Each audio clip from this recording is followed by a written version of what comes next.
So there's one question I had about the off-world historical targets. Did you ever get the sense that whenever you were whenever you were viewing entities, that they were aware that you were viewing them? It was one of the most common perceptions that viewers have is that they would be aware, but indifferent, indifferent.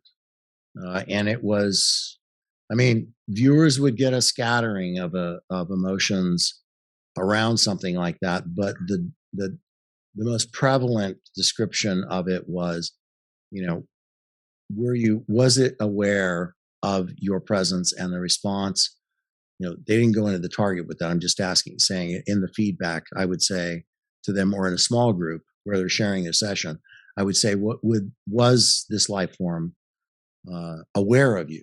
And because I know typically what the answer is going to be. The answer would be yes. And did they attempt to interact with you in any way? No, they absolutely appeared indifferent. And that's what would happen, because you're looking at something, right, from a historical perspective. So you're basically, it's an odd thing because you're in that event arc of time observing aspects of that, but there is no interaction with it. There is only observance, right? You're observing, it's observing.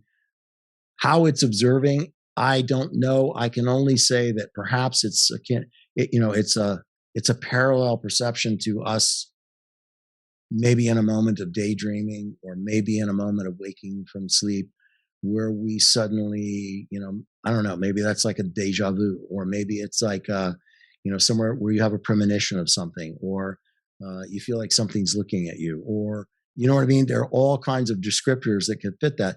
We don't know where in time, which, by the way, is an illusion. It's from a quantum mechanical perspective, it doesn't exist. It's not a cosmological law. So it destroys equations when you try to put those in, particularly like Stephen Hawking in his efforts to try to reverse engineer the universe. And I think probably many years, in the remaining years of his life, he spent working with his associates to try to develop the equation to bring the universe back from its theoretical distance by calculating the measurement and speed with which galaxies are separating, right? And or other planetary bodies, to try to reverse engineer the universe back to a point of singularity. That was a big undertaking, right? Mm-hmm. Worked for years on that. And his assistants were constantly, at least for 2 years, as I understand it, trying to get him to remove time from the equation, which he refused to do because he was just certain that, time had to play a factor in this. If for measuring things and establishing a speed, it has to be part of the equation. Now, I certainly am not privy to the equation, but I am privy to the story that they said, you've got to stop it. We have to pull this variable time out of the equation, because as soon as we get back to a certain point, because time is not real, it's a human construct, right? It jams up what we're trying, the math. We can't make it work because things are becoming too compressed, so that can't be in there. I think he finally relented, and I don't know that they ever were successful before he passed away. But I do think I read in one of his books, like A Brief History of Time, I think I remember reading him acquiescing to that and saying, yeah, remove it, because actually you're right. It's not a cosmic law. It's not actually something that governs the universe. So yeah, let's get it out. I don't know, again, if they ever were successful in getting it all the way back to an established mathematical proof, but I know they're working on it. And I'm really anxious. I'm eager, not anxious, to see when they get that done.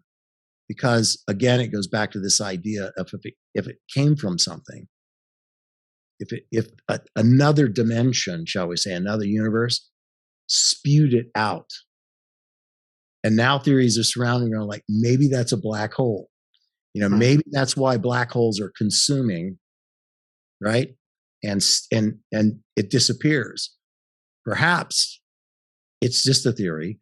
Perhaps it's consuming matter from this universe and energy and etc., and pushing it into the next universe, which is why it goes into this concept of quantum foam, right?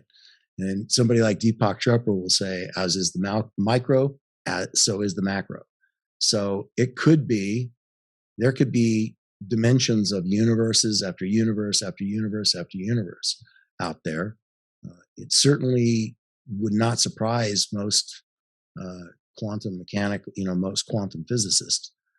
It wouldn't for that to happen. And it would certainly add new understanding and dimension to the idea that we are omnipresent and that we have access to the omnipresent waveform of everything.